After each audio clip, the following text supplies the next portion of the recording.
All eyes on Rafa. ସମସ୍ତଙ୍କ ଆଖି Rafa ଉପରେ। ଏଇ ଟ୍ରେଣ୍ଡ ଆରମ୍ଭ କେମିତି ହେଲା, ଆଉ କେମିତି ଏଇ ଟ୍ରେଣ୍ଡକୁ ନେଇକି କଣ୍ଟ୍ରୋଭର୍ସି ଆରମ୍ଭ ହୋଇଥିଲା, ଆସନ୍ତୁ ଜାଣିବା। ଏଇଠି ଆପଣମାନେ ଦେଖିପାରୁଥିବେ 28 ମେରେ ଅଚାନକ ବହୁତ ସାରା ଗାଜାର ଯେଉଁ ଫିଲିସ୍ତିନ ଯେଉଁ ସୋସିଆଲ ମିଡ଼ିଆ ଅଛି, ଏଇ ପିକ୍ ସୋସିଆଲ ମିଡ଼ିଆରେ ବହୁତ ସାରା ଭାଇରାଲ ହୋଇଥିଲା।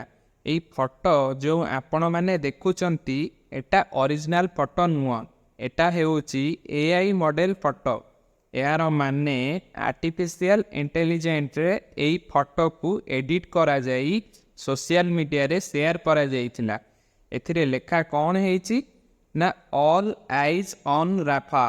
ଆମେ ସବୁ ଲୋକ ଦେଖୁଛୁ କି ରାଫାରେ କ'ଣ ହେଉଛି। ଚାଲନ୍ତୁ ଆମେ ଏବେ ଜାଣିବା ଏଇ ସ୍ଲୋଗାନ ପଛର ପ୍ରକୃତ କାରଣ କ'ଣ ରହିଛି। ଚାଲନ୍ତୁ ଜାଣିବା।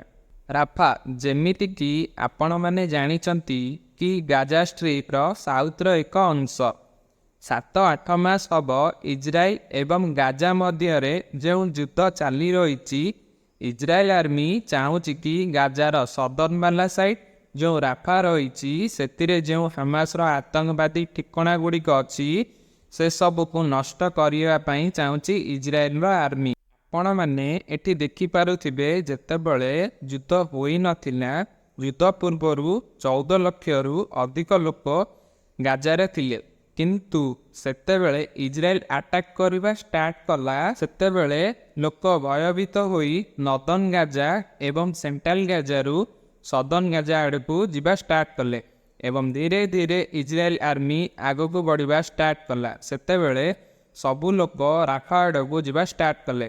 କିନ୍ତୁ ଏବେ ଶୁଣିବାକୁ ମିଳୁଛି କି ରାଫା ଯାହାକି ଇଜିପ୍ଟ ବର୍ଡରକୁ ଲାଗିକି ଅଛି, ଏଇଠି 10 ଲକ୍ଷରୁ ଅଧିକ ଲୋକ ଶରଣାର୍ଥୀ ଅଛନ୍ତି। କିନ୍ତୁ ଇସ୍ରାଏଲ ଆର୍ମି ଏଠି ମଧ୍ୟ ଆଟାକ୍ କଲା, ଯାହାଫଳରେ ବହୁତ ସାରା ଲୋକ ମଧ୍ୟ ମଲେ।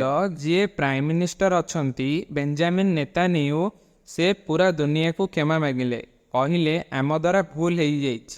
ଏଠି ଆପଣମାନେ ଆର୍ଟିକଲ ଦେଖିପାରିବେ ଇସ୍ରାଏଲ ଯେଉଁ ଷ୍ଟ୍ରାଇକ୍ କରିଥିଲା ରାଫାରେ, ଏଟା ଗୋଟେ ଟ୍ରାଜିକ୍ ମିଷ୍ଟେକ୍ ହୋଇଥିଲା ବୋଲି ଇସ୍ରାଏଲ କହିଛି ଏବଂ ଏହି କେସ୍ ଉପରେ ଇନଭେଷ୍ଟିଗେସନ୍ କରୁଛି ବୋଲି ଇସ୍ରାଏଲ କହିଛି। ତ ଆରି ମଧ୍ୟରେ ଏଇ ଯେଉଁ କ୍ୟାମ୍ପେନ୍ ଅଛି, ଯେଉଁ ସ୍ଲୋଗାନଟି ଭାଇରାଲ ହେଇଛି ଅଲ୍ ଆଇଜ୍ ଅନ୍ ରାଫା, ଏଇ ନ୍ୟୁଜ୍ଟି ଟ୍ରେଣ୍ଡ କରିବାକୁ ଲାଗିଛି। ଏବେ ବହୁତ ସାରା ଇଣ୍ଡିଆନ ସେଲିବ୍ରିଟି ମଧ୍ୟ ଏଇ ପୋଷ୍ଟକୁ ସେୟାର କରୁଛନ୍ତି। କେବଳ ଇଣ୍ଡିଆରେ ନୁହେଁ, ବହୁତ ସାରା ଦେଶରେ ମଧ୍ୟ ଏଇ ସ୍ଲୋଗାନଟି ଭାଇରାଲ ହେବାର ଲାଗିଛି। ତ ଏଟା ଥିଲା all eyes on Rafa trend ହେବାର କାରଣ। ଆପଣମାନଙ୍କ ପାଇଁ ଗୋଟେ ପ୍ରଶ୍ନ ରହିଛି, what is the capital name of Israel? ଇସ୍ରାଏଲର ରାଜଧାନୀର ନାମ କ'ଣ? ଆପଣଙ୍କ option Jerusalem, Moscow, Kathmandu, Abu Dhabi.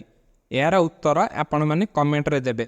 ଯଦି ଭିଡ଼ିଓଟି ଭଲ ଲାଗିଛି ତେବେ ଭିଡ଼ିଓଟିକୁ ଗୋଟେ ଲାଇକ୍ ଏବଂ ସବସ୍କ୍ରାଇବ୍ ନିଶ୍ଚୟ କରିବେ।